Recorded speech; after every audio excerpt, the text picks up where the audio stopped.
Chers amis, bonjour, ici Paul Amiel, postdocteur en biologie pour la science de par. Je vous fais une vidéo rapide un peu à l'arrache, mais cet article est diffusé depuis hier. Il est sorti hier dans British Medical Journal Publishers, donc c'est quand même un gros papier, c'est pas un journal local. Le British Medical Journal, le groupe est quand même assez gros.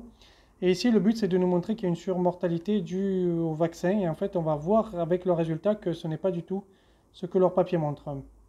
On va aller vite fait aux résultats, je vous montre juste deux résultats intéressants. Ici, l'excès de mortalité. On ne va pas regarder le cumulatif parce que bien sûr, si vous avez un excès aussi grand en 2020, vous pouvez faire le cumulatif, ça sera toujours plus gros, hein. C'est les statistiques qui parlent, donc il ne faut pas être débile non plus. Ici, qu'est-ce que vous voyez? Ici, on est en 2020, janvier, c'est là. Qu'est-ce que vous voyez ici? Bien, février, mars, le pic dû au Covid. Et ici, la seconde vague qui a été plus mortelle, on le sait tous. Donc là, on voit vraiment, alors c'est fait sur 47 pays occidentaux, n'est-ce pas? Et on verra tout à l'heure les cartes, les pays, mais là, on voit les deux pics carrément du Covid. Or, ici, on est en décembre 2020. Décembre 2020, c'est la mise sur le marché des vaccins. Carrément ici, je vous le dis. Mise sur le marché des vaccins, vous vous rappelez tous de la date, avec la publication qui va sortir en décembre 2020 le New England Journal of Medicine. Et là, vous voyez, première vaccination, on a une baisse.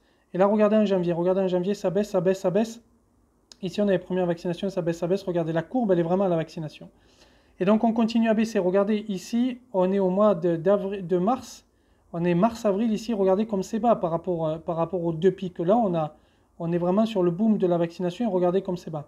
Ici, qu'est-ce qu'on voit? C'est Omicron en fait, hein. C'est la vague due au Omicron. Et puis on voit qu'à la vaccination, ça rebaisse encore. Donc on va avoir quelques pics bien sûr parce que le Covid continue à circuler. Mais on voit vraiment l'impact de la vaccination sur la baisse de la mortalité.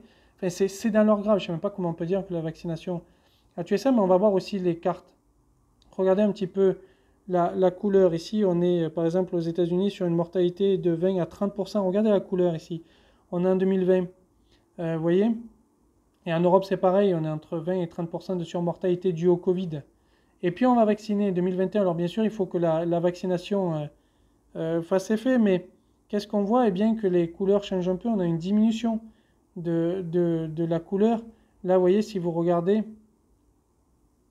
les couleurs, on est entre 10 et 20% chaque fois. Et même au Canada, regardez, on est entre 0 et 10% de surmortalité. Et pareil en Europe, rappelez-vous les couleurs d'avant. Pareil en Europe, donc on diminue la mortalité. On est passé de 20 à 30 avec le Covid, à 10 à 20 avec le vaccin, c'est écrit là. Et là, regardez. Là, on est entre 0 et 10 un peu partout. Vaccination 2022, tout le monde est à peu près vacciné.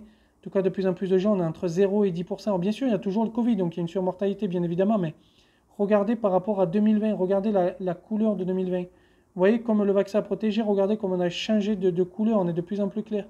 Le vaccin a protégé et c'est noté sur leur carte. Je ne sais pas comment ils vont faire cette conclusion en disant que le vaccin a tué, alors que non, pas du tout. Il faut penser qu'il y a encore le Covid qui circule en 2021-2022, qu'il y a des gens qui refusent de faire vacciner, qu'on a des vagues successives aussi de variants, et donc il faut penser à ça, il faut le temps que les vaccins se mettent en route.